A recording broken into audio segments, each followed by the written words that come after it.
jig yet. Hello, everybody, and welcome to another edition of Wrestlenomics Radio. I'm Brandon Thurston, broadcasting live and on demand for Buffalo, New York, where today is Sunday, June 25th, 2023. And it is the night of Forbidden Door. Forbidden Door has not happened yet. It will happen tonight. I hope that I leave the building tonight in a good mood. I heard last week, though, after this podcast, that one of the two of you, Chris Gullo or Jesse Collings, one of the two of you left this podcast in a bad mood. Chris Gullo, can you confirm that? That was not me. If it was me, I would have confronted you, Brandon. Well, by process of elimination, that leaves only Jesse Collings, who must have left last week's podcast in a bad mood. Is that true? Not only did I leave the podcast in a bad mood, like the first thing I did was tell some of my other friends in wrestling media that I was in a bad mood. Yes. Okay. Well, that settles that. And we are okay. So I'm gonna record this. It's obviously we're doing this for people watching live. I'm gonna record this. I'm gonna edit this, and then I'm gonna drive to Toronto, and I'm gonna try to make an appearance at the Forbidden Pour, which is just across the venue, being hosted by Post Wrestling and Poison Rana. And this is, in fact, the last time that Wrestlenomics Radio will be heard on the Post Wrestling podcast feed. And because starting July 9th, so this is June 25th, and this is free for everybody on all channels. But next week, it will still be free because that's going to be the first podcast of the month. It'll be July 2nd. And this podcast, Wrestlenomics Radio, will still be free on the Wrestlenomics Radio podcast feed and the Wrestlenomics Radio YouTube channel. But then starting July 9th, the only way to listen to this podcast every single week is to be a subscriber at patreon.com/Wrestlenomics, or if you prefer, Wrestlenomics.com/subscribe. And this will be every week. It will be free. It will not be free. Every week it will be on the Wrestlenomics Patreon audio feed for audio only. Just like you listen to other stuff. If you're a subscriber, you have your own podcast feed as part of the Patreon, and it will be available as a video too. We'll make it like an unlisted link, so you'll still be seeing the video every week if that's what you want to see. And it will be free once a month only. But if you're a subscriber, you also get access to the TV ratings analysis that I do for just about every major wrestling show, the news updates that I've been writing twice a week, the viewership spreadsheet with thousands and thousands of data points, the monthly reports that I've been putting out on YouTube, on Google Trends, on match counts, and you get access to the slides that are a part of this podcast as well. The Pollock and Thurston podcast will still be free every week on the Wrestlenomics Radio feed, on the Post Wrestling feed, on the YouTube channels, so that continues to be free every week. Just this last week, we talked to Dave Meltzer just hours after the AEW Collision rating came out. So that is out there for free for everybody if you haven't listened to it already. Today, if you want to participate with a super chat and have your question or comment read and answered, you're encouraged to do so if you're listening today live on YouTube. So, the AEW Collision rating came out. 0.33. I think, I should have gone back and wrote down what our predictions were. Do either of you remember what your predictions were for this podcast or for this rating? Mine was 0.20, so yeah, they 0.20. Jesse, what did you predict? If I recall correctly, I think I said 775,000 viewers, and I know I said a 0.27. 0.27. Yeah, so I went slightly lower than a typical Dynamite. I think I do have it written down here on this post note. In fact, yeah. Gullo said 0.20. Jesse said 0.27. I said 0.30. We were all low. I was the closest. I mean, I did a poll. We got a new poll. We're going to talk about that one. But I did a poll for this episode asking people, what do you think the rating is going to be? Everybody thought it was going to be way lower than what it was. Very small minority thought it was going to be in the range of what it was. 0.33. 0.33. I figured it's probably going to do what a Dynamite rating does. This can do in the range of what a Dynamite rating does for the first one. And it did even, sort of slightly better than that, although the Dynamite this week did exactly the same PTN49 rating. It was number 3. In total viewers, it was a little bit lower than a typical Dynamite, but was younger skewing. Right. as it's going to be, I think. It's going to get lower and it's going to get older. The median age was 45, I believe, which is under what any wrestling show is really doing right now. So the percentage, which is, I mean, when we talk about we can talk about the percentage of viewers in the demo who are watching as a percentage of all viewers, because obviously the linear TV viewership in general just tends to be older. So we can talk about the percentage of viewers, but that is highly correlated with whatever the median age is. But anyway, I mean, that's what we saw early on in Rampage, for sure. I don't have median age data for like the early Dynamites, but I'm sure that's what was happening with the early Dynamites. Just the disproportionate, relative to usual, the disproportionate young viewers who are gathering and tuning in and making sure that they're seeing these early episodes, the stuff that's important. That's what's really happening for these, I don't know, newsworthy, highly anticipated events. And as things get more run of the mill, the viewership, I expect, will get a lot older. But number 3 among cable originals, outranked by, I believe, UFC and the College World Series on ESPN. But this was, I have to say, this was a good rating, better than I was expecting. Again, I was predicting a .30 and did better than that. Again, this is not last night's. This is not the second episode of Collision, but the very first episode of Collision. We have quarter hours here. I don't think there's surprises here in the quarter hours. I think there's a slight surprise in that the demo for the promo was lower than the demo for the match. So this show opened with the CM Punk promo talking about One Bill Phil, counterfeit bucks, and all that stuff. And that did 440,000 viewers in the demo. Main event, though, did 467,000 viewers in the demo. So slightly above. It's not like... So, I was sort of thinking the promo is going to be more anticipated than the match. But... And we did see the inverse in total viewership, for what that's worth. Maybe there's a little bit of inheritance for whatever, I think there was a movie on right before. Maybe there's a little bit of inheritance of older viewership at the beginning that's sort of distorting that view of the first quarter hour, which did 168,000 and then ended with 134,000. So beginning higher in total viewership than the end.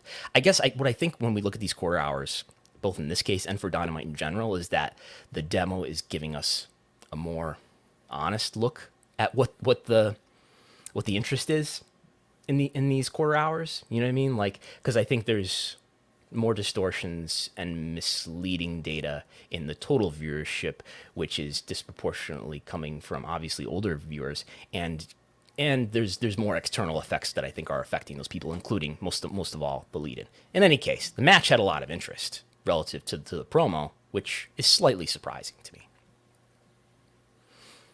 Any thoughts there? Yeah, I mean, I agree in the sense of, and the 18 to 49 number even popping back up for the Andrade versus Buddy Matthews match, and the kind of stuff at the 845 quarter is, I don't know if that's interesting, but going from 390 viewers in the 18 to 49 to 441 is pretty sizable for that quarter hour, right? Usually it's the 9 o'clock quarter hour that would tend to go up, but it seems like, I don't know if it's people earlier than normal kind of tuning into Collision, but I thought that's kind of notable. Yeah, I would imagine the promo would be the most interesting aspect of CM Punk's return, but obviously people were interested in the match, and I think that at least from Collision last week, Punk is presented in a way that nobody else in AEW is presented, and it's much more similar to how WWE presents its few chosen talent, whether that's Cody Rhodes or Roman Reigns or Seth Rollins, in the sense of they're going to have a minimum of 2 quarter hours really built around them, right? They're going to come out and they're going to do a promo at the start of the show, and then they're going to be in the main event later tonight. And I think that has been beneficial in establishing those names as big stars that fans view as being important, and the things that they're doing as important. I think it's done wonders for Cody Rhodes, using him like that. And AEW doesn't use anyone else like that. MJF maybe sometimes, but really it's like they have one segment and that's it. And if Collision is going to be the Punk show, and Punk is going to be the really main driving force for interest in the show, the fact that they're using him in a similar way to I think WWE uses its top stars is notable, and I think it's a more effective way. And it gives, we know that CM Punk is the biggest star in AEW, and I think this is just kind of hammering home that they view him as a different level star than anyone else in AEW because he's presented in this specific way, in a way that even someone like a Kenny Omega is not. I mean, the structure of this show, in terms of how it was laid out, it opened with a live promo. I mean, last night's Collision did not do that. Yes, I know they did the Saturday night main event style cold open promo, but it was not a have a big star come out, get in the ring, and talk for 10 to 15 minutes. That's what the first Collision was. I mean, this is something that WWE does a lot in how they structure shows, especially in the Vince McMahon era, maybe less so since Vince has been less involved, although we know he was quite involved this past week. But it's definitely a pattern of WWE to, you gotta set the table, pal, and then have a main event with that same star or set of stars. Was it advertised? Yeah. Like that CM Punk was going to lead off the show with a promo? Yes. Well, you will hear from CM Punk was advertised on the Dynamite prior. All right. Yeah, and I don't necessarily think it has to be like a structure from you have to start with the promo and then end with the main event. I just think it's the way you present two separate quarter hours built around one guy, basically. I know in the main event there's other people wrestling, but it's Punk anchoring kind of two separate quarter hours as opposed to, okay, here's a 20-minute window and this is when we're going to do, the elite stuff. And here's another 15-minute window. That's when Chris Jericho is going to do his segment. And that's kind of the extent of what you hear from people. As opposed to WWE, they tend to sprinkle in their top stars more throughout the show. And I think that's how Collision is using Punk. I do think that Collision from a layout standpoint is going to look very similar to Dynamite. I can already see the partisan narrative between people who have picked a side between the Elite versus CM Punk and Dynamite versus Collision, and which side people are going to argue that Collision. Well, people are going to argue Collision's so different because supposedly Punk has a creative role in it, and it's like Collision is going to be a different show because it's the Punk show, and it's going to look very different than Dynamite. And it's going to appeal to different fans. To me, they're the same show because they're being run by the same person in Tony Khan. But we'll see, as we get more data from week to week, if there really is any significant difference between the two shows. I will say, from having watched both Collisions, and I pay attention to Dynamite. I usually have it on mute, but I think it's a relief for my personal taste to watch an AEW show that's not littered with backstage segments where people are constantly interrupting each other. There's less of that on Collision so far, 2 episodes in. There's less like somebody's backstage for a promo. Oh wait, they get interrupted because you got to do an angle for every single match, thus making all angles feel all the more meaningless. But anyway, the numbers. So I'm trying to figure out, trying to think about what's the second Collision going to do. Second Collision has happened. We don't know what the rating is. I'm sure there are fast nationals out there in the media industry that are being looked at this morning, but not this media industry, not the wrestling media. So to try to predict what the second Collision might do, I looked at what did the second Dynamite do, what did the third Rampage do, which was after the second Rampage, which was the CM Punk debut, and the answer is the second Dynamite was down 28% from the first one. The third Rampage was down 36% from the second. I'm sorry, the third Rampage was down 36% from the second Rampage. So if this second Collision was down 36%, it would put this second Collision at 522,000 viewers. It would put it at around a 0.21. P18 to 49 rating. So I think that's probably too hard. My vibes. That's why we have the vibe slide here. My vibe-o-meter tells me I don't think we're going to see as precipitous a fall for the second Collision as we did for the third Rampage. In part because the debut of Punk was such a big deal. The return of Punk it was a big deal, but it's not certainly not the peak that moment was, right? So I think, I don't know. I put out the poll here. I guess I feel like jumping to this right now, but I put out the poll here, and the plurality of people think that the 1849 rating for the second Collision is going to be somewhere in between 0.26 and 0.29. And I think I agree with that. Does that sound right? I agree with it as well, although I'm weary of the historical undershooting of these polls. That I should be probably. It's going to be even better then, or higher.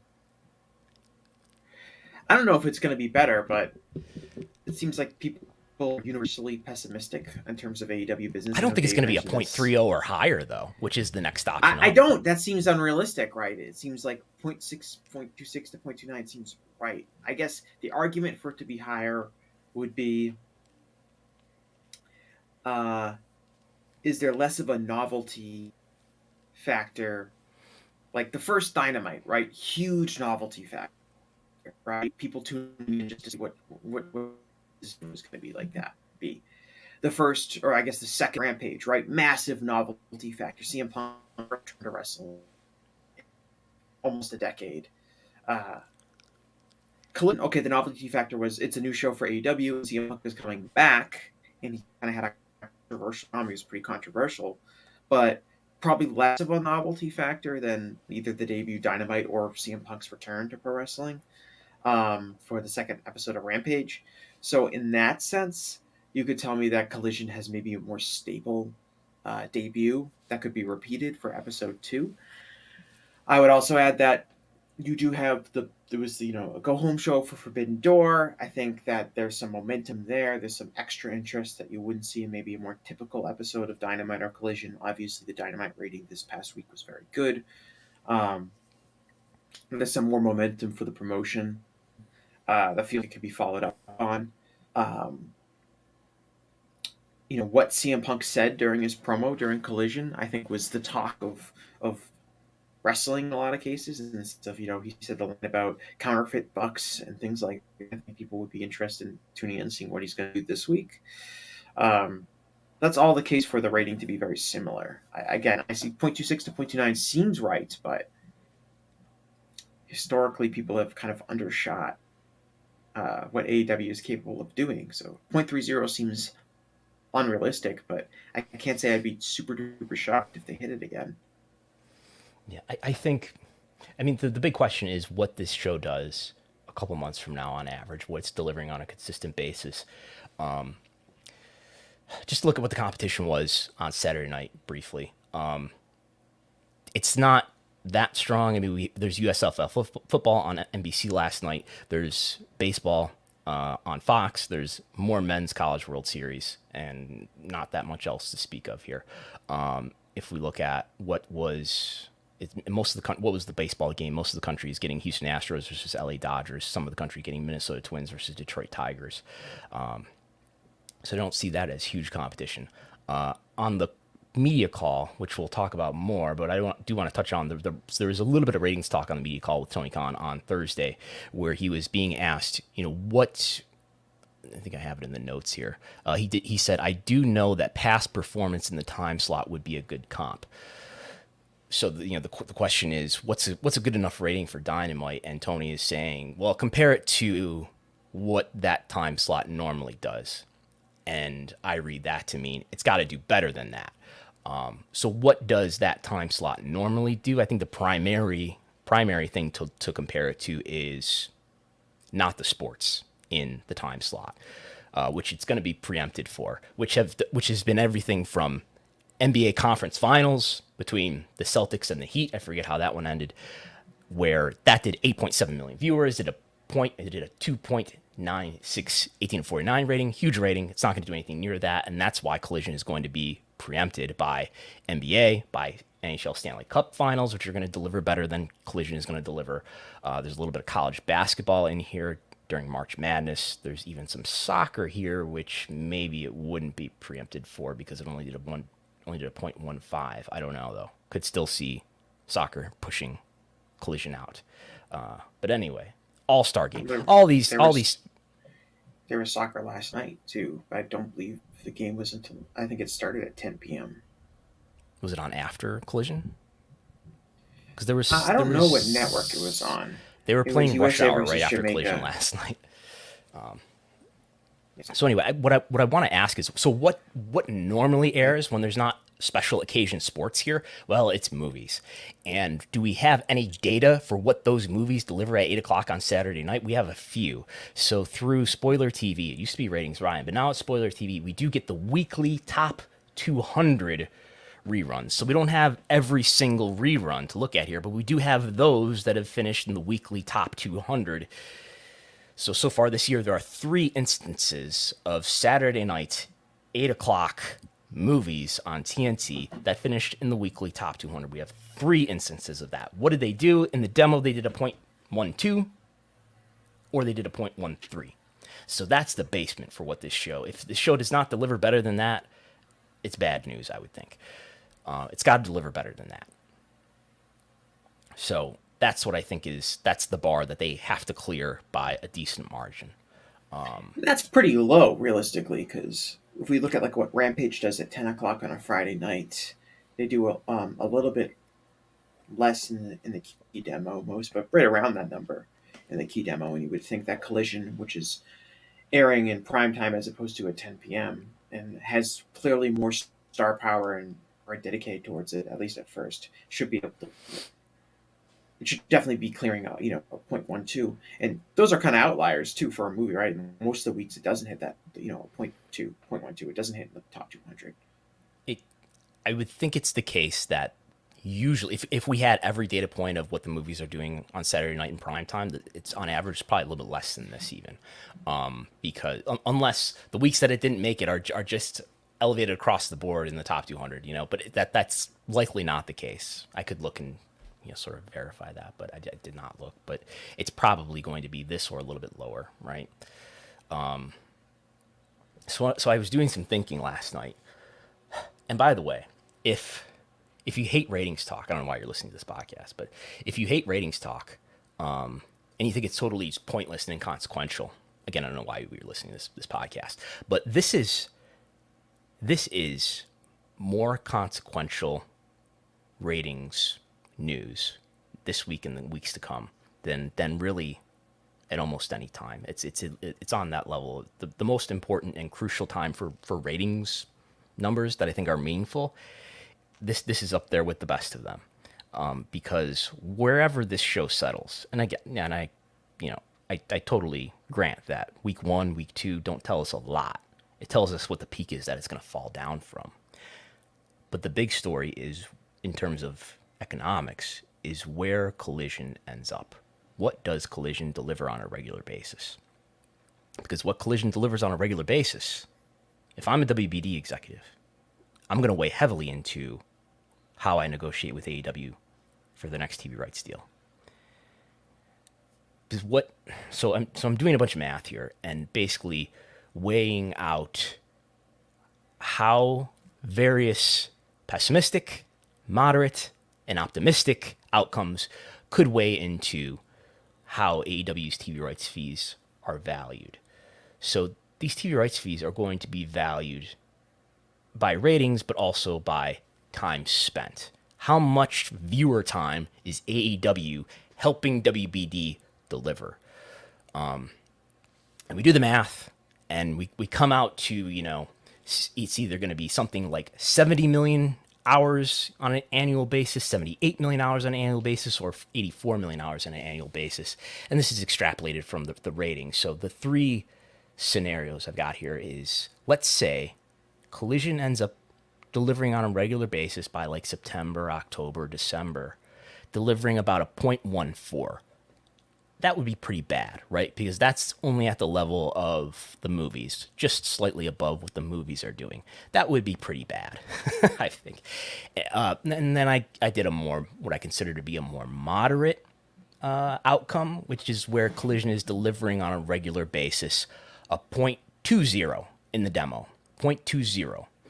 And then I have a more optimistic outcome where they're delivering a 0.24. So I don't think that would exceed my expectations if it's doing a 0.24. I think that's on the high end of the realm of possibility. So let's call that the optimistic outcome. And the moderate outcome, 0.20, and the pessimistic outcome of 0.14. And then we can extrapolate from that 3 additional scenarios for each case where you've got a pessimistic multiplier on their TV rights fees, a moderate multiplier, and an optimistic multiplier. Basically, that's just the pessimistic outcome is that on a viewer per hour basis, WBD says we're only going to pay you exactly to the rate that we're paying you now, which is about $1 per viewer hour. I'm going to assume that AEW is now getting about $75 million on an annual basis for the additional Collision as a weekly program. We know that they were getting about $44 million on an annual basis. I've said at least 70, so let's say it's now about 75. So if Collision doesn't do that well, they're not going to get a raise, perhaps, or they're going to get a very small raise, perhaps. But if it's sort of this moderate outcome, I can see them getting as much as $168 million on an average annual basis. Or if the multiplier is really nice, 180. And then we have on the really high end here values over $200 million average annual basis, which over the course of 5 years will be over $1 billion, one bill fill. So what I'm saying here is where this rating ends up has ramifications in the tens of millions of dollars, and over the course of many years, hundreds of millions of dollars. There's a wide spectrum of possible outcomes here that could help AEW make hundreds of millions of dollars a year, or it could result in them not making that much more money on an annual basis than they are currently. So this is meaningful wrestling ratings discourse. Are you suggesting that there's non-meaningful wrestling ratings discourse? Not as meaningful as this. This is more meaningful. I mean, like, what? Because there's so much unknown here, I guess. Nobody has a good reason to have a strong opinion about what this show is going to deliver on a regular basis. It's really going to be determined by how important this show is and feels to viewers and how much people are really tuning in. There's a lot of unknown and a lot of impressions with viewers that have to be made here. And now is the time, these next few months before we hit the fall, is the time when Collision is probably going to stand to do the best from a competition standpoint. Outside of baseball, there's really not going to be any live sports competition most Saturdays running head to head. When the fall hits, you'll end up with college football, which I think is going to be a totally different ball game for Collision. That's a ratings monster. It's going to be very difficult for Collision if they're running head to head against primetime college football games on ESPN or even the CBS games spilling into that window. So that's a critical time. If we talk about like ratings discourse, that's probably not meaningless, or is meaningless.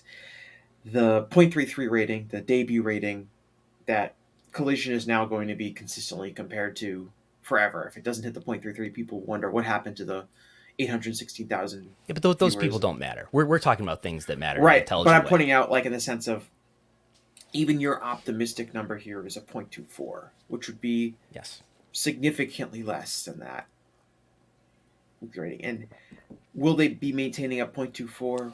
Like, what time period are we talking about this? Are we talking about over the next 2 or 3 months before we hit college football season? Are we talking about the end of the year? Practically speaking, at whatever point a TV deal is being agreed to, which could be any time between, I would say, late summer and, I don't know, the middle of next year. Right, and logically, the people at Warner Bros. Discovery would anticipate the rating to be lower during college football season when you're facing that level of competition, the same way that everyone kind of expects that Monday Night Raw's ratings go down during Monday Night Football season. And it's not necessarily held against them, and people aren't necessarily running for cover thinking, oh my God, what's going wrong, when it's something that happens every year. And you could probably anticipate that happening for Collision as well. Yeah. So, I think it's you expect college football to be on every Saturday night during football season. It will be. It's not a particularly Fox, long. Right? It's not a particularly ESPN long, as well. Yes. There can be 2 games going on at once. I believe so. ESPN or ABC typically will have the big, matchup that will air on Saturday nights. It might have been changed because I know the SEC deal is expiring, but I'm not sure if it kicks in this year. Typically, the biggest game is also like a 4 o'clock or 3:30 game on CBS, which could conceivably, if it starts, I don't know if it starts a little later or goes into overtime, could spill into the Collision window as well. Perhaps. But the other thing about college football is that it is really not a particularly long season, in the sense of we're talking about maybe like 13 weeks, from late August through mid-November, realistically, as like providing competition. So it's really only a handful of months. But I expect the Collision rating to really be impacted by that, because that is a level of head-to-head sports competition that they're not going to face really at any other time, except for the NFL games that start rolling out on Saturday, which again will also be a factor in the winter months for a few weeks. So I guess the point that I'm trying to make is, we know what Dynamite is delivering. It may slide here or there, it may rise here and there, but we know it's going to deliver for now somewhere between like a 0.26 and a 0.34 or something like that. And that it's going to deliver in that range on a regular basis. It may diminish over time with the weakness of linear TV, but we know what it's going to deliver. We kind of know what Rampage is delivering at this point, but what Collision is a black box, and we're going to discover that over the course of the next few months, what it's really capable of, and that's going to be hugely determinative to what the value of AEW programming is, because we kind of know what Dynamite's value is. We kind of know what Rampage's value is, which is a lot less. But we don't know what the value of Collision is. And if you're WBD, it makes a lot of sense for it not to be true that you already committed to a TV deal with the addition of Collision, because you don't know what the value that it's capable of delivering is. You're going to know what it is after a few months here. Or maybe you can kind of assume what it's going to be even at that point based on what you expect the hit from college football to be. So, and same for WWE, at least in the case of Raw and SmackDown. We kind of know what Raw and SmackDown are doing. They're doing better than they were last year, but we kind of know where they're going to land. NXT is being souped up here to do better ratings than it's done before, but we have a general base. We know as a base what that show's going to do. Just the unknown, within a much wider range, I would say. Do we know what Collision is going to do at this point? And we will learn with great excitement what the numbers will be as the weeks move on. So, moving on. Again, if you want to do a super chat or a comment, feel free to if you're watching and listening live on YouTube. Dynamite this week did the same rating as Collision, 0.33 in the demo, did 900 more viewers in total, older viewers by median, 902,000 viewers. No million? Yeah.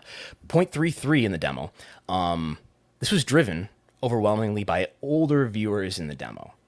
The younger half of the demo, 18 to 34, was actually slightly down by a few percent, single digits as a percent, it was down. But in that older half, 35 to 49, me and Gullo, we were tuning in greater numbers. People of our age. The Phil demographic. It kind of is, isn't it? Would you say that is the CM Punk demographic? The people who, I don't know, they're now between the ages of 35 and 49, and they were what? They were the more of a prime age for CM Punk's run in WWE. Yeah. I mean, when he shows up in ECW in 06, so I'm 30, I'm going to be 36, and in 06, I was like 20, or no, I was 18, 19 years old. Yeah, that makes sense, yeah.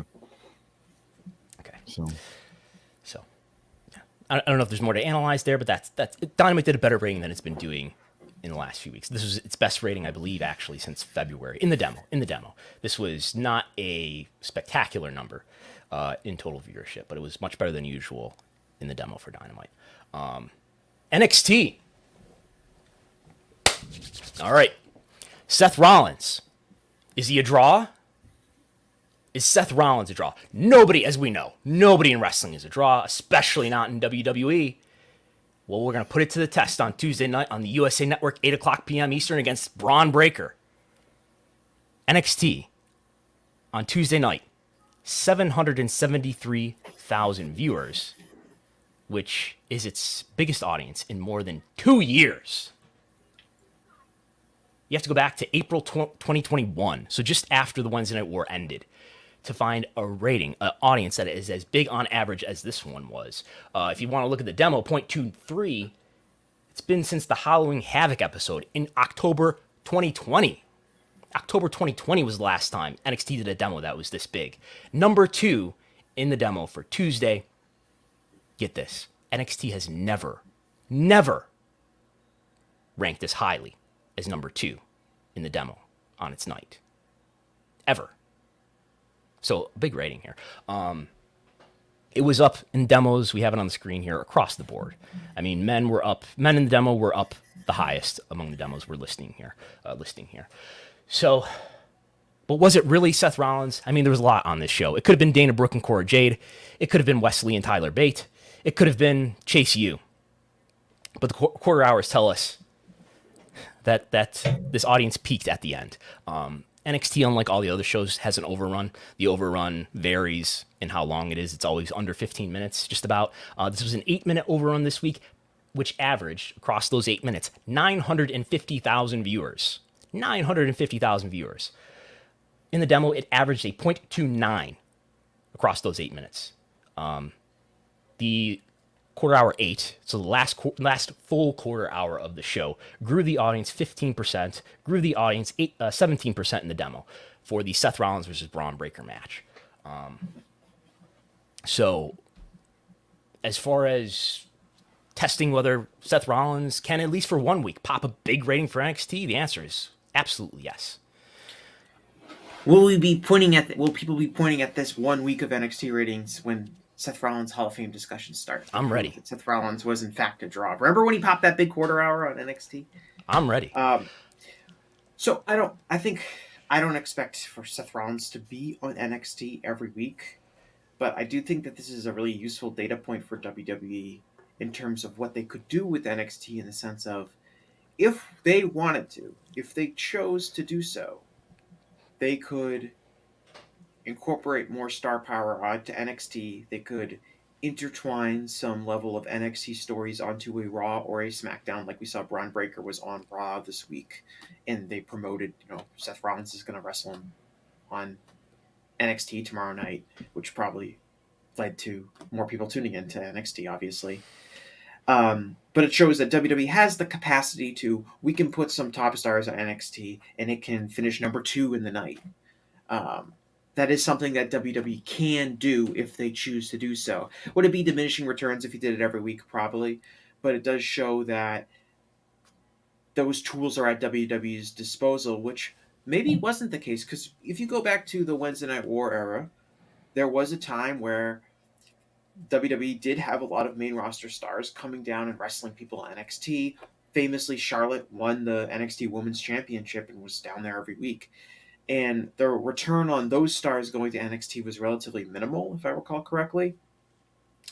And that's not the case now. Now you can definitely see, there's a little bit more of a main roster influence on NXT over the last month or so, and ratings have been up. And obviously this was the big one. Seth Rollins, by far the biggest star that they've done that with, coming into NXT, wrestling, a young guy who's kind of presented as NXT's ace in Braun Breaker. And you see the results, which is, a very healthy jump in the 18 to 49. And why are they souping up NXT to the extent that they are, popping these ratings for NXT with people like Seth Rollins? Does anyone have any theories why this is happening right now?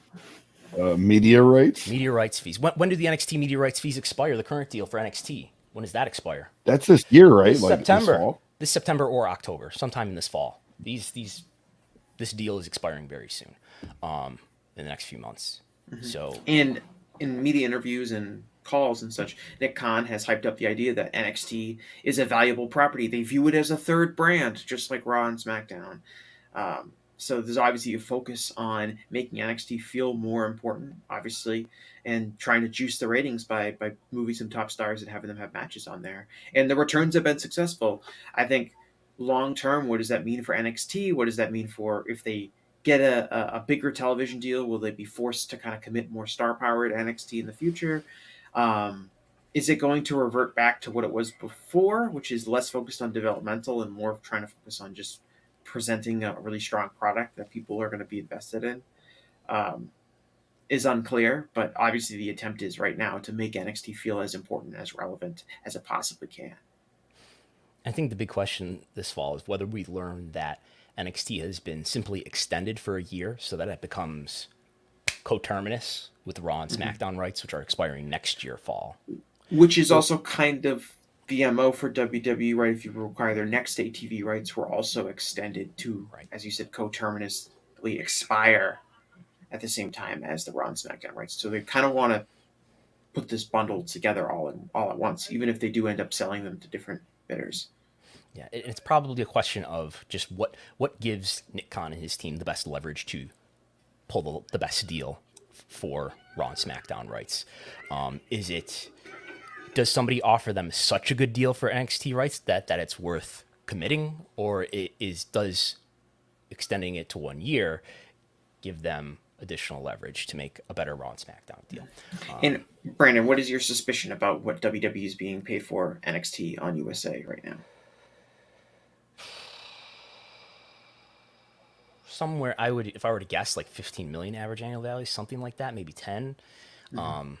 Pretty small relative to. Yeah, if we I was doing the math last night. Like if we valued it at the rate that Dynamite is being valued at, it would end up being something like 15, 20, I think. I just don't know, because the partnership is already there with USA and obviously with the Peacock content. So, and the ratings up until lately have not been much stronger than what like Law and Order does in that time slot. And that's a very interesting data point in the sense of up until about a month ago that NXT's ratings to USA were not that different than what reruns were doing. But in the last month, that's obviously changed. The fact that they could get USA up to number 2 on Tuesday nights this past week is probably pretty alluring in the sense to USA, in the sense of what kind of content can we have that will draw ratings and make our cable station stronger. It's relevant that in the last month they've seen NXT maybe go from a kind of a net neutral asset in terms of what it would do versus running a rerun or something like that, to something that would do significantly better than your typical rerun. And can that number be sustained over the next few months, or could it even be increased? And then if I'm USA, I want to have discussions all the time with WWE about like, so it's doing great ratings. Wow, this is awesome. We love you. Okay, but is this how it's going to be a year from now, 2 years from now? Convince me of that. If I was USA, I'd also ask the question of why did you change the formula of NXT a couple of years ago to basically remove all identifiable star power from the show and focus on all new wrestlers that often lack experience, and we saw the ratings go down. I would ask that question if you clearly have the capacity to do more with NXT. Why did we focus? Because if I'm USA or NBCU, I don't really care that NXT is a developmental project. Like I don't care about WWE needing to get these guys reps on television. Really, I'm interested in what kind of ratings they can provide, and they kind of intentionally sabotaged the star power of NXT a couple of years ago when they relaunched to NXT 2.0. And I would probably want to know, why did you do this if your intention was to make it a third brand like you're telling me you're supposed to be now? And I think the answer is because Vince and people who think like Vince know best, and they thought that the old black and gold at that time vision of wrestling, where it's, you're relying on smaller people who are work rate wrestlers, that's not what's really going to draw and feed the main roster well. What's going to feed the main roster better is people that we can use as blank slates and draft from, recruit from various sporting fields and turn them into our vision of what a sports entertainer is.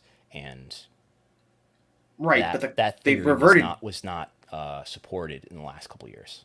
Right, and as ratings have gone up over the last month or so, they've really reverted back to what NXT used to be, which is heavily focused on wrestlers who were trained outside of the Performance Center. A lot of the times, it's smaller wrestlers. Carmelo Hayes is their champion at the moment.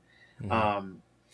And it's not. It seems like NXT over the last month or so, especially if you go back and look at that takeover card from last month is much closer to the, kind of super indie promotion than it is the Performance Center promotion in terms of what talent is being highlighted. It's, Carmelo Hayes is the champion, obviously, but you also have wrestlers like Ilya Dragunov and Nathan Frazier and Tyler Bate.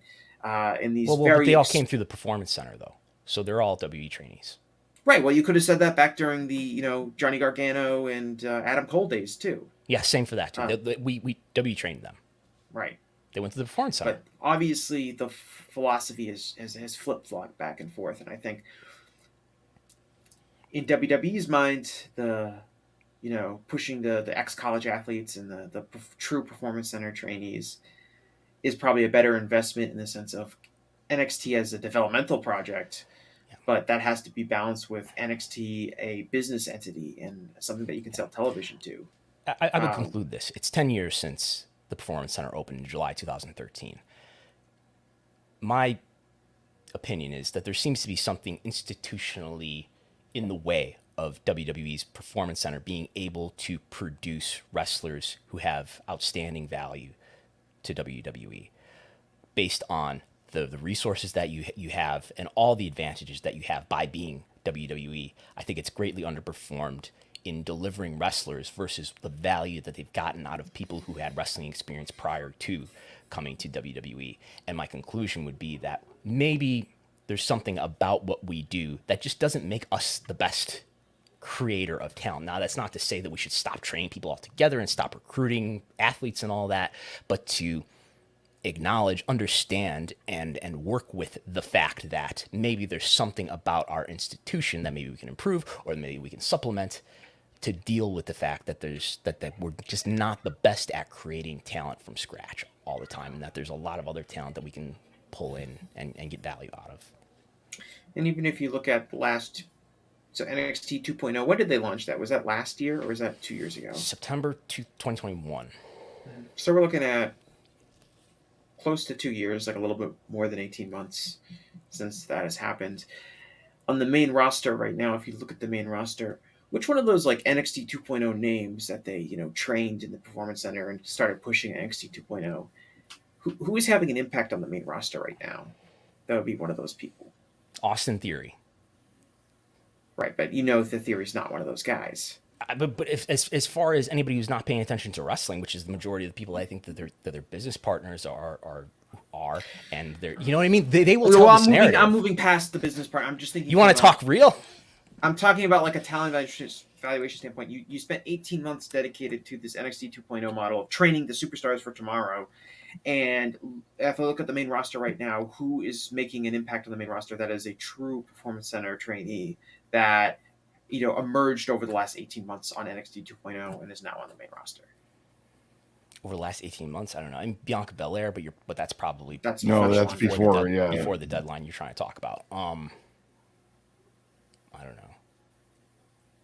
Right. I think there's a small amount of people that are still in NXT that I would say WWE is pretty high on. I would say Braun Breaker.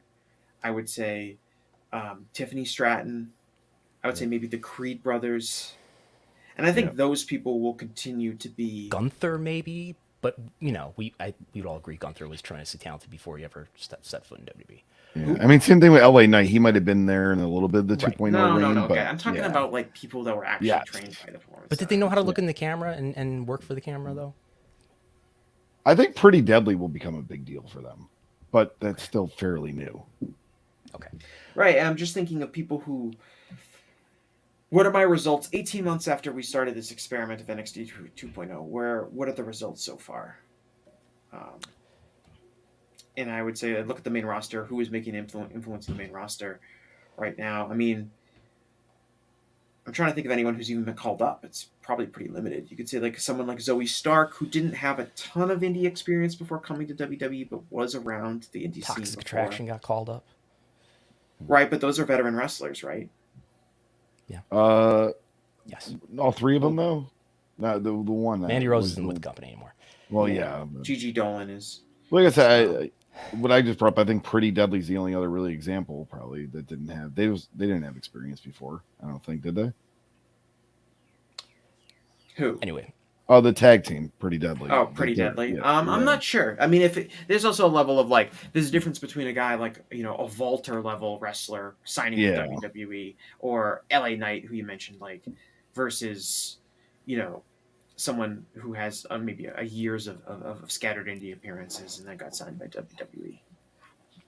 As a data observation, I want to point out here I'm just going to affirm my own narrative over the last couple of years. It's just saying that quarter hours are interesting.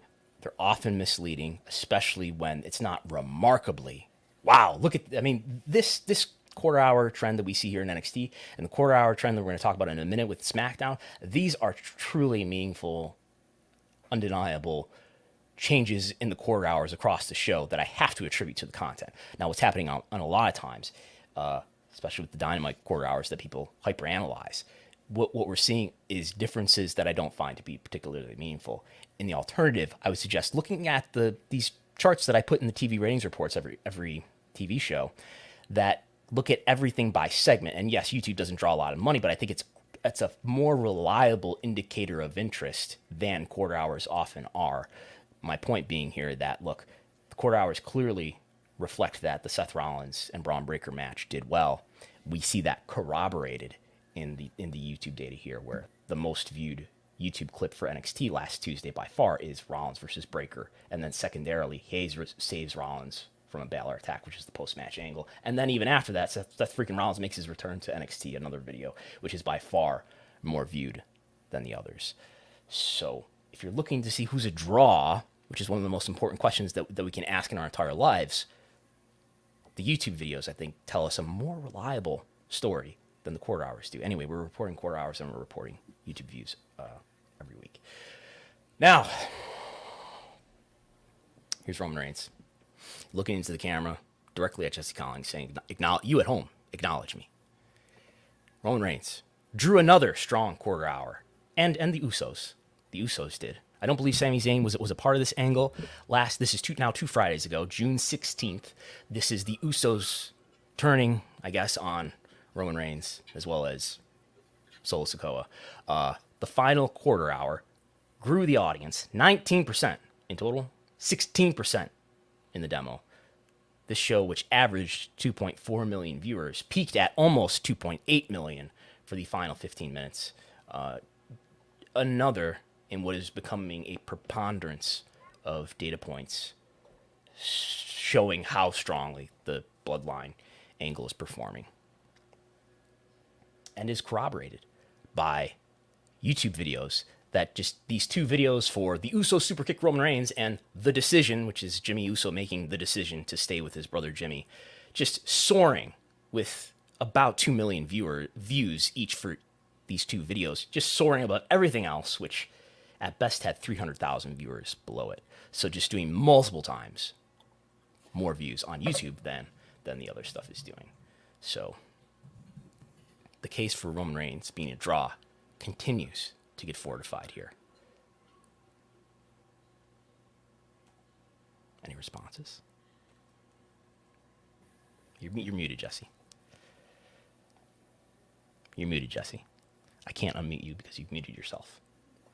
If you go on the, I'm curious. This is just a general question. This is true for all YouTube channels. If you go on like the WWE YouTube page, and like the actual channel itself, like a video like automatically starts playing.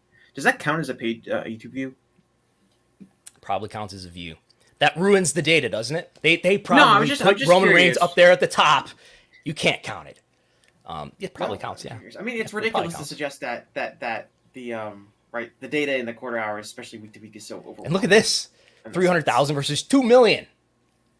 Right. In the sense of that obviously people are interested in it. It's interesting. I think you have the overnights from Friday night. It appears they're going to do another strong rating, right? It's going to be down from this past week. Right. It's going to be down from the 16th, but good still. And Reigns was not on the show on this past Friday. It was more centered around, I think, like Paul Heyman and the Usos and Solo Sikoa. So it'll be interesting to see, like, week to week. Like, I don't know when. I assume Reigns is probably going to be on the show next Friday because that's a go home show. I'm sorry, I'm behind. Is there a match announced for Money in the Bank for Roman Reigns yet? They are doing there's some The gimmick. tag.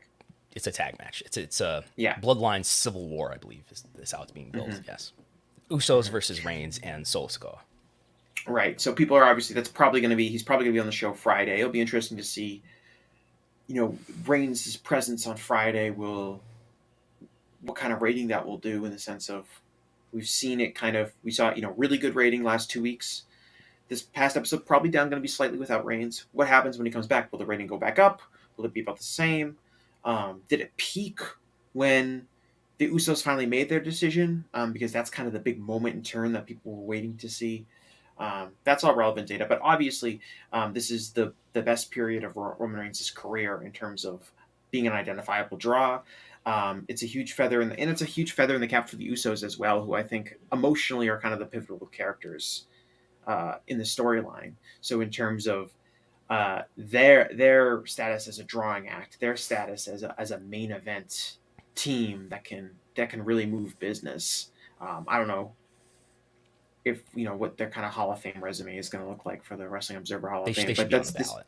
This is a very notable moment for them in the sense of is Roman Reigns probably the primary factor for this business? Yes.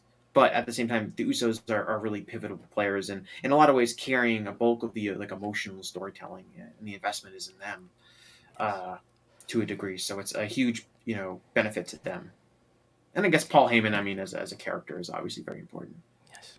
And you can believe that there were some people almost a year ago that were saying some guy named Drew McIntyre should have won the title when they were in Cardiff. Do you remember this?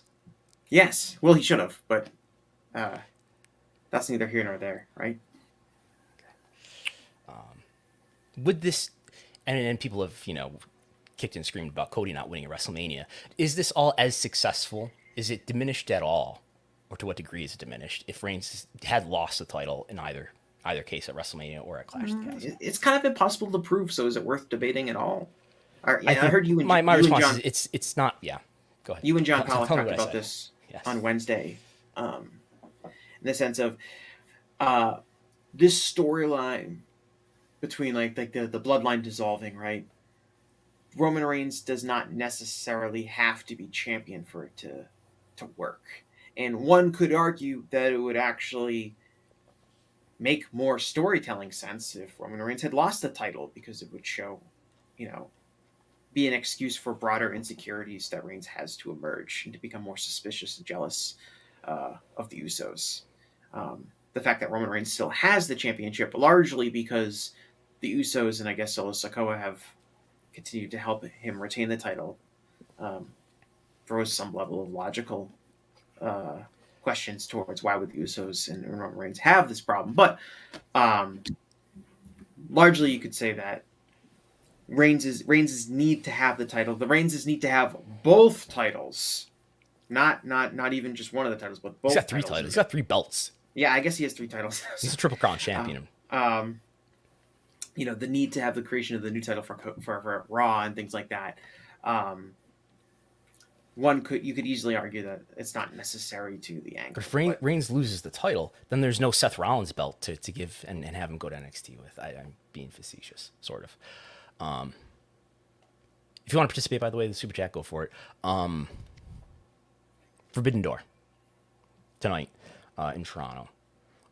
We did have not an earnings call, but a media call with one Tony Khan.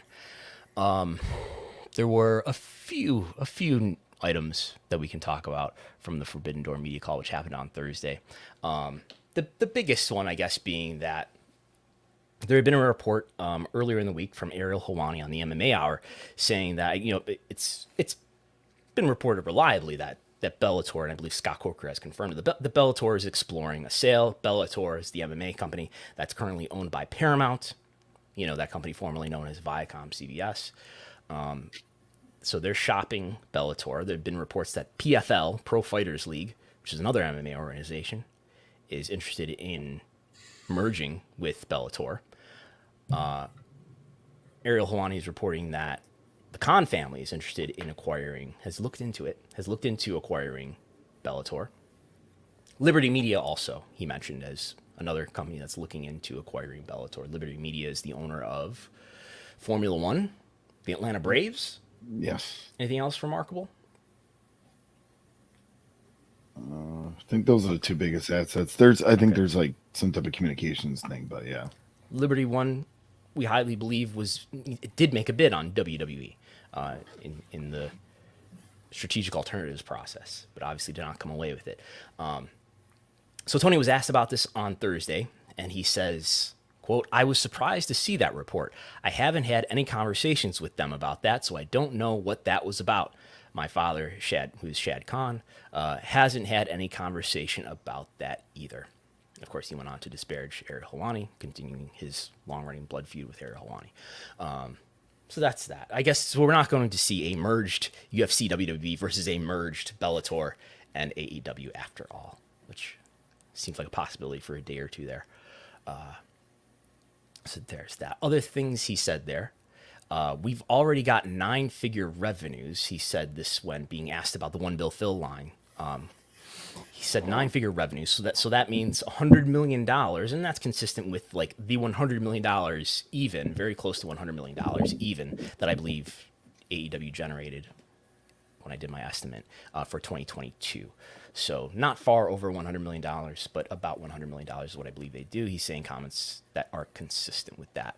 On the subject of One Bill Phil, so Dave wanted to know, does he know something that we don't know? And this is kind of what we talked with Dave about on Wednesday.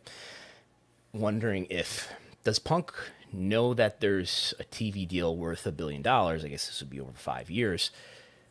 That would be worth as much as that's within their grasp. And Tony said, "We're growing and growing and pushing to hit that magic number that Phil referenced." This is one comment that Tony said in the course of a long response, of course, to this question. My read of that comment, again, we're growing and growing and pushing to hit that magic number that Phil referenced, that tells me that I'm sure Tony is aware of the rumors as well, of, with the rumors of several weeks ago where there's, oh my God, there's $1 billion deal worth over 5 years. That's obviously not the case now, but that this comment tells me that he sees that as something that is attainable. Would you agree?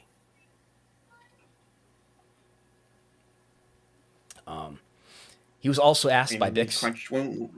What's that? When the rumor was going around about that number, we did a lot of discussion and analysis on, is that a possible number that could exist? And I think we determined that it was something that could possibly exist. So is that a goal? So is it a realistic goal for AEW to shoot for? I would say yes. Yes. Does it have to be a 5-year deal though? Like, do you think it could be over, like, say, for example, 7 years, which is a little under 145 million a year?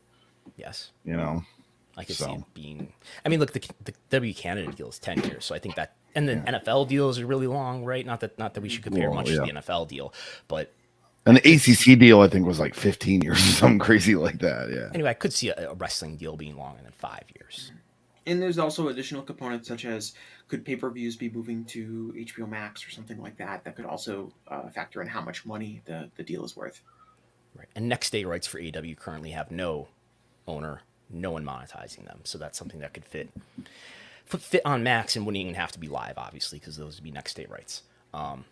He was asked, Bix asked him why Punk said, "I'm trying to run a business here," at the infamous All Out press conference in September.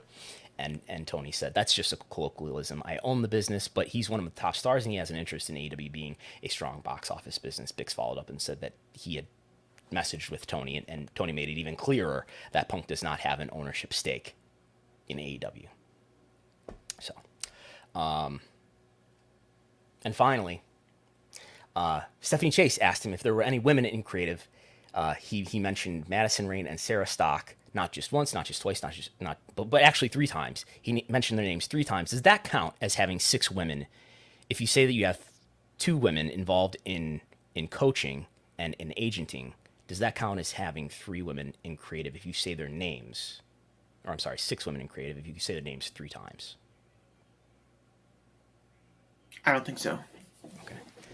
It was that was humorous. I thought that he was being asked if there were women in creative, and he mentioned two women who were working as coaches, and then mentioned Pat Buck and Sanjay Dutt, and you might have mentioned Bryan Danielson, and he mentioned himself, and then mentioned Sarah Stock and Madison Rayne again. I feel like we have a lot of discussions about AEW creative and who's in creative and who's writing the show. And I mean, in general, it seems kind of pointless because it does seem like Tony, we know, is for all intents and purposes, Tony is the only person who's really in creative. And then there are a lot of other people that might have some sort of level of influence. And it could be coaches, it could be the top stars, which Tony has conceded often have influence over their own programs. So you could make a case that there are 50 plus people that are involved in AEW creative, or there's only one person and it's Tony himself. I think focusing on who's in creative, who's not in creative, when we really have no idea how big each individual influence is like a meaningless discussion. I think it's a more important question to ask as the amount of content that AEW is creating has, multiplied since the beginning, right? It's gone from being a 2-hour show to having 3 hours of weekly content to 3 hours of weekly content and a Ring of Honor show now. 3 hours of weekly content, a Ring of Honor show, and a Collision show every week, where, more output you would think leads to more delegation. Forbidden Door, as of, I believe this was yesterday or this morning, Forbidden Door currently has 13,000 tickets out, 13,336. They're freeing up some tickets here and there. So this is going to be a pretty packed Scotiabank Arena tonight in Toronto. Last night for Collision, about half the crowd. 6,358 was the most recent count as we sit here from WrestleTix. I don't think that's a final count. It might change a little bit. 6,358. Again, over 13,000 tonight for the pay-per-view. So that's where it is. The Collision, we got 2 Collisions so far as live events. 9,280 for the Chicago United Center Collision. 6,358 for Toronto. And the others are yet to happen. But Hamilton, 17,000. It's no longer under 1,000. It's actually, I guess, doubled since I remember looking at it when it only had 800, even 600. It's now up to 1,700. And Regina is actually lower with about 1,400. And the others, Calgary has about 3,600. Newark has about 4,600. Greenville, 2,000. Greensboro, 3,100. So these are doing some of these are doing Dynamite level numbers.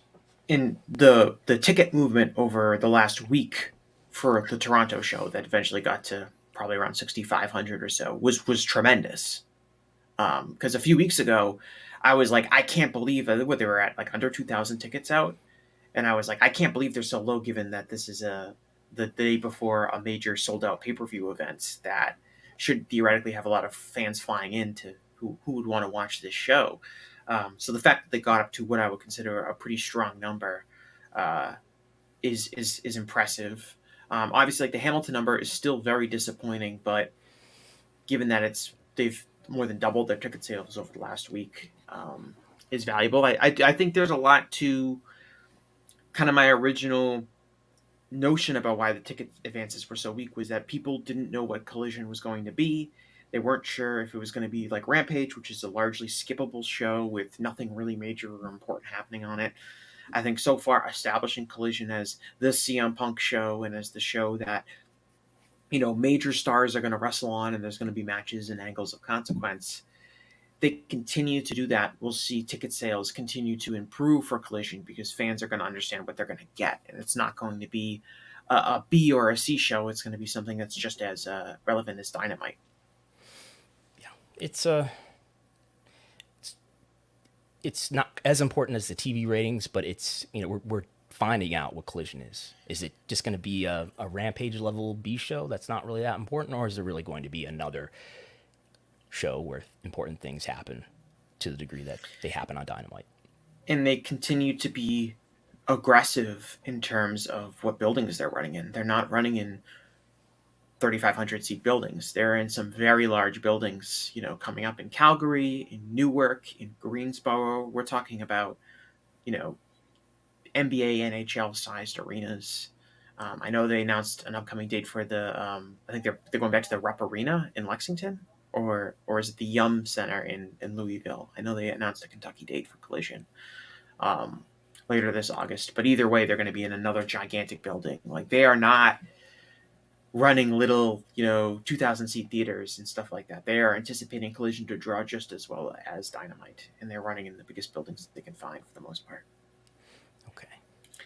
Do you think, let me ask you this, if you want to talk about the Forbidden Door ticket sales, do you think that Forbidden Door should be in a larger venue next year?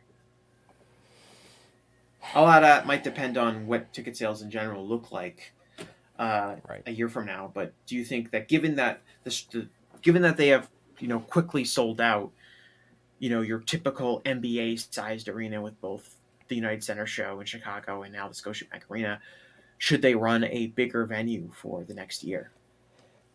I think about this as a thought experiment. Like, if this pay-per-view tonight was at Rogers Center, how many tickets would they have sold? First stadium show AEW's run in North America. Obviously, the Wembley show proves at least that people will go to a stadium show because they feel like it's special, right? Yeah. In this sense, we know this got over 13,000 out. Can it? I mean, if this was at Rogers Center tonight in this environment, this card, certainly over 20, 25, 30. And what's the break-even point? What is the, where would you run it? I think Toronto, Right. this is the first pay-per-view AEW has ever run in Toronto. They've only been in the market, really one time before. They also have a indoor arena that is not like a 75,000 seat arena, but is like a 40,000 seat arena, which is a pretty rare building. It's really looking at a few other baseball stadiums. You're talking about the Rogers Center? Yeah. Okay. Like, kind of like you're not running, the Mercedes-Benz Arena in Atlanta, or the Louisiana Superdome, or the AT&T Stadium in Dallas. You're running like kind of like if you put 25, 30,000 people, it would look close to sold out, as opposed to if you were running WWE's doing SummerSlam at Ford Field, right? And that's probably going to be like half filled, or it's going to be a little bit more than half filled based on the traditional capacity of that building and how many tickets they have out for that. Which is good if you're WWE and you can do that and you can sell 40,000 tickets. But I'm thinking from like an AEW perspective, you'd have to have the right out currently for SummerSlam. Yeah. Mm-hmm. In like a 65 to 70,000 seat building, which is, again, they've done this the last few years for SummerSlam and it's worked out fine for them. So, but I do think like you would have to pick the right market. Toronto's a great market for AEW, as evidenced by the fact that they have sold 20,000 tickets over the last. They're going to do 20,000 tickets this weekend alone, in Toronto. What would the other markets be? So let's say we've got Forbidden Door next year. Pretty strong card. Yeah, I think this is a much stronger card this year than last year. I think we would all agree on that, right?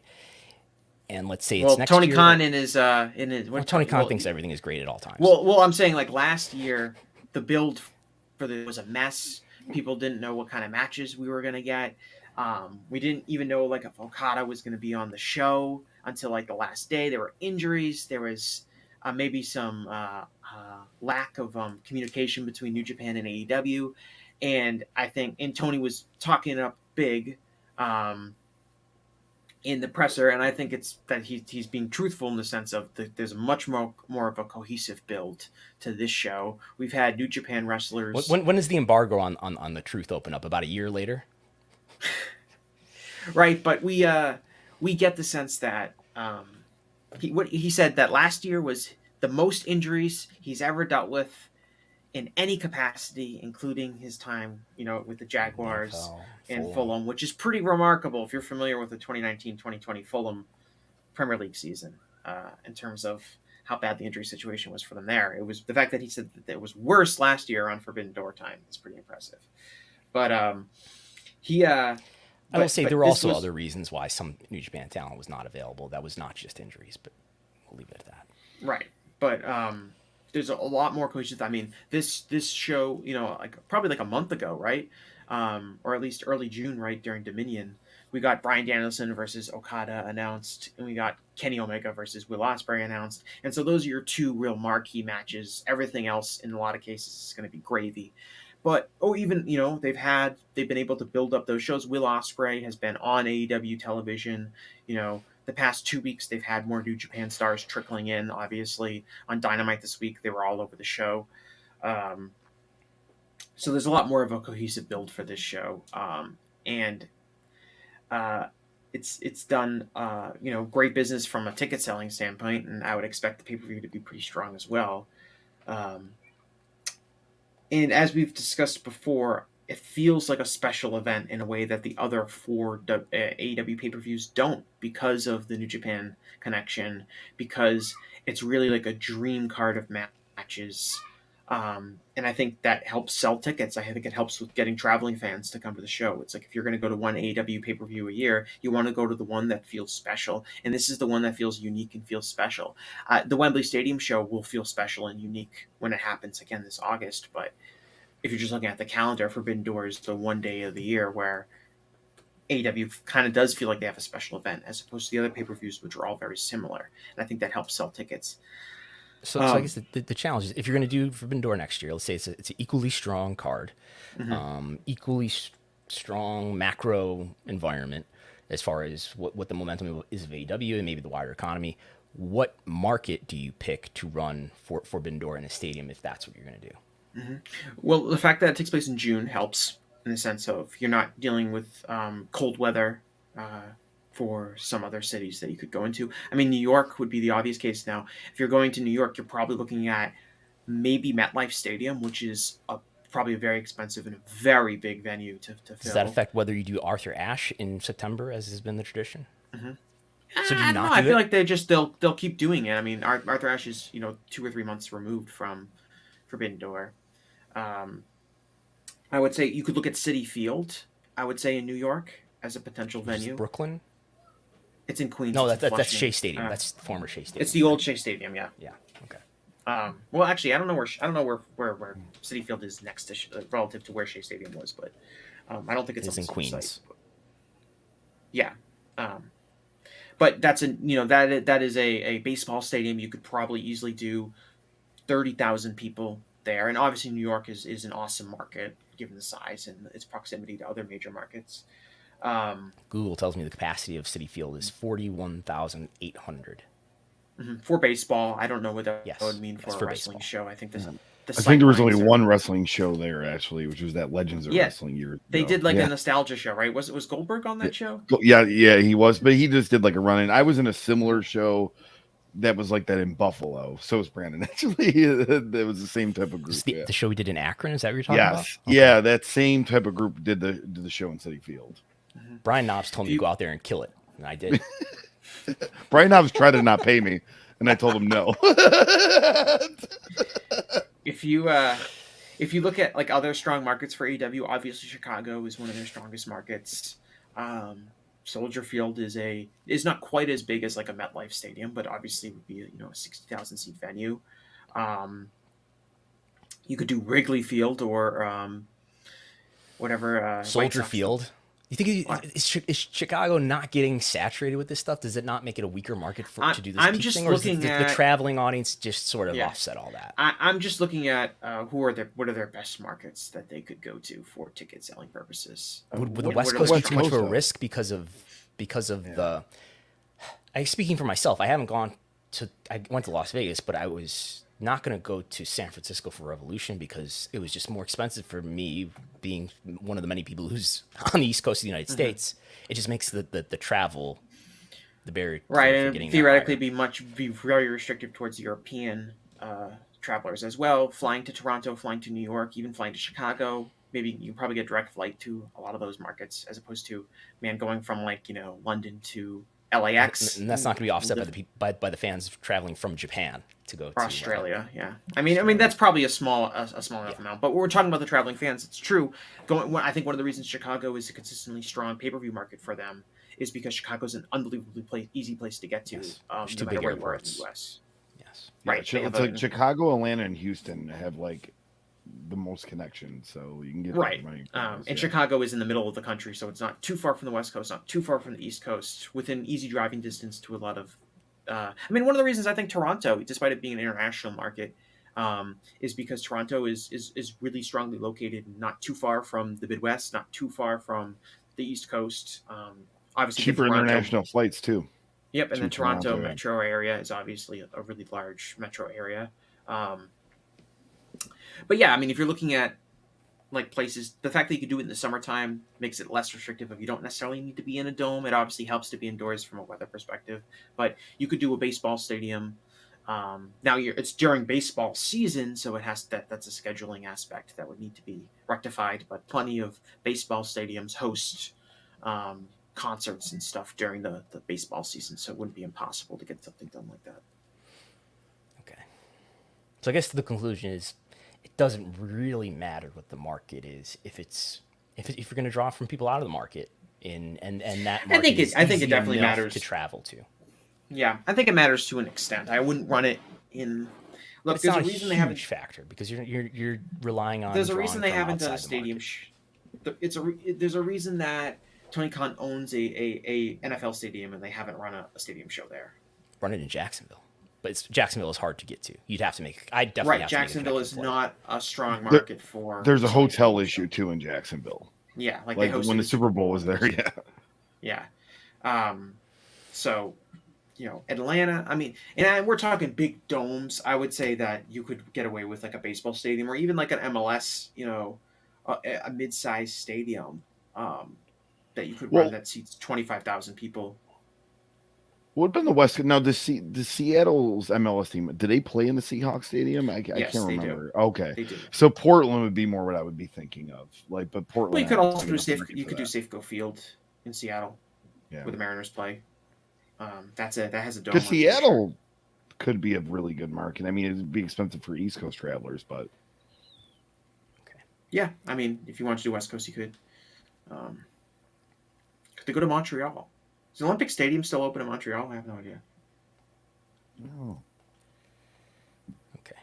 I do have. I was saying off air. I was not going to be able to do ELO draft update, but I will. So if you haven't listened to an episode we did like a month or two ago, we all picked 5 wrestlers. The 3 of us picked 5 wrestlers who we thought would perform strongly in their ELO, which is a chess rating, would perform strongly in their ELO ratings, treating wrestling matches like chess matches in terms of the scoring. We do have an update, which, it's about a month ago, right? Because I've got this early May. So this is about 2 months ago, I guess. Anyway, the answer is I'm still beating everybody by a wide margin, which is how we started, right? I have Moxley, Okada, Reigns, Shida, Shingo. Gullo has Jade Cargill, who's going to become inactive soon, probably. Orange Cassidy, Gunther, Hook, Sonata. Jesse has Athena, Camille, Wardlow, Bianca Belair, Nick Aldis.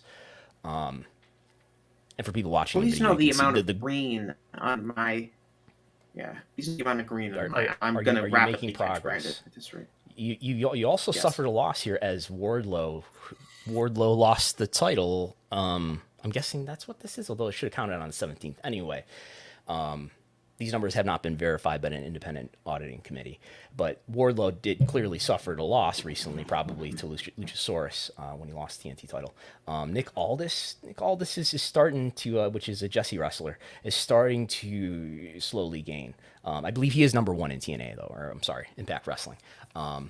He's wrestling for the Impact title against Alex Shelley. I think that's soon, so it could be the champ.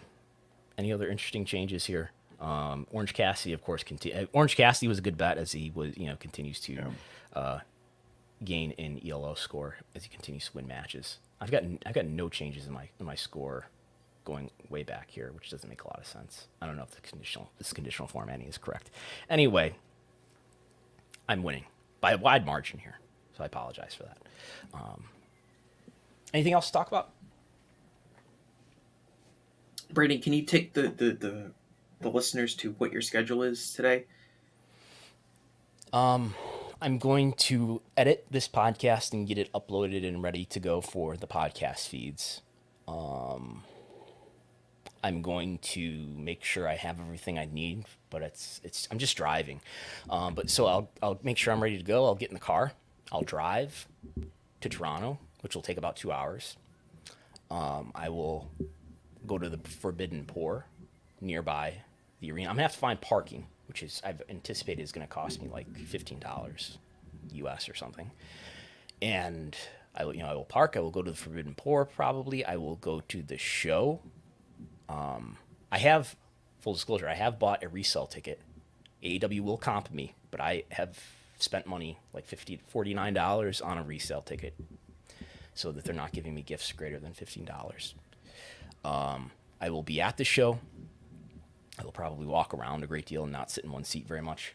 Then I will go to the press conference whenever that starts, probably like 11:30 or midnight, and the press conference will probably go well over an hour, and then I will drive home. And I would anticipate being home around 3 or 4 a.m. And why are you doing all this, Brandon? Oh, it's fun to do, and who are you doing it for? For the listeners, for the viewers, listeners, the subscribers who allow me to do this, because it's not totally free to make it there. I have to drive. It's not as expensive as flying. I know, but I want everyone to know the kind of dedication and effort Brandon is putting in for you, the listeners. I want you to put your finger in the air and acknowledge the effort that Brandon Thurston. No, Brandon, you need to make like the Roman Reigns like pointing at the screen to the viewer at home face, because people should be acknowledging you, but the effort that you're putting into doing everything. Are you working tomorrow? I took a day off from my day job tomorrow because I knew that was not going to work. So when I went to Las Vegas, I went home, and the next day, I don't know, I got home at like prime time hours, and then I went to work the next day, and that was challenging. So you always take the day off after. Yeah. So I decided I'm gonna take Monday off. So I do have Monday off, so I don't have to get up early on Monday. I wanted to highlight the dedication that Brandon is putting into traveling to going to the show. He's going to be asking questions in the press conference that he thinks are going to be pertinent towards the interests of his listeners. Any suggested questions for the press conference that you want to give me here? Depends who's there. Right. If I was interviewing Tony Khan, I would bring up his Paulinia tweet where he retweeted a football aggregator who was spreading a rumor that was not true about one of his Fulham players being having a potential release clause in their contract. And he said definitively they did not have a release clause in his contract.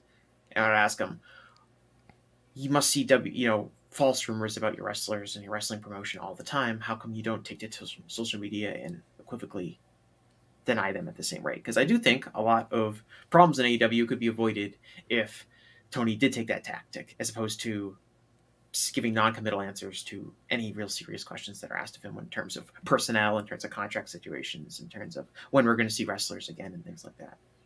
Yes. So if AWPR is listening, now they know what to prep Tony for, if you can get him to hold still. I think it's interesting. We're 2 months out. We really don't know what All In's going to be on yet. So that should be a question asked, especially that's the next big major event. Mm-hmm. So yeah, All In. What about All Out? Is supposedly still happening in Chicago, but hasn't been announced. We've only heard from Anthony Bowens, right? He's the only one. Yeah, like it's Mega Parrick did do an interview on a wrestling podcast. The name escapes me. This was a couple months ago, but she did mention that she mentions it's sort of in passing that we're going to the UK, and then just a week later, I'm not quoting her directly, but she said something to the effect of, then a week later we're going to be back in the US for All Out. So I believe it's happening. I expect it to be in Chicago. Mm-hmm. But I've got a hotel and flight booked. Why not announce it? They've usually announced the next pay-per-view right after the current pay-per-view, right? Mm-hmm. I think I remember at the press conference for Full Gear, Tony sort of looking to Raphael Morphy and basically saying, we can announce the Chase Center for Revolution. He was like, yeah, sure. Something like that. So that's sort of when that was confirmed. And I guess in terms of selling tickets to All Out, I don't think they're particularly concerned about, like, they feel like they can probably announce it with less of a build up towards it and still sell, 10,000 tickets to the What's the building that they run in now? It's the old Sears Center, Wintrust? right? No, it's Now not Center, Wintrust. Now Arena. The Now Center, yes. Yes, Used to be the that's where- Sears Center. Used to be like the Rosemont Horizon Center. The Now Center is not the Rosemont Horizon. Oh, it's not. The Rosemont Horizon is No, now that's the different, Allstate yeah. Arena. Yes. Oh, wow. So that we're talking about a fourth arena now in Chicago. Yeah. So Now is way out in like the suburbs in Schaumburg, and Allstate Arena is closer to Chicago, but it's not actually in Chicago. It's in Rosemont. Yeah, and the Unite Center is downtown Chicago. But All Out And takes Wintrust place, is something else. Yeah, I think it's in All Chicago. Out takes place at the Allstate Arena. No, AEW has never run the Allstate Arena / Rosemont Horizon. All Out and All In both took place at the Now Center, also known as the Sears Center. Wow. I got to get my Chicago venues straight.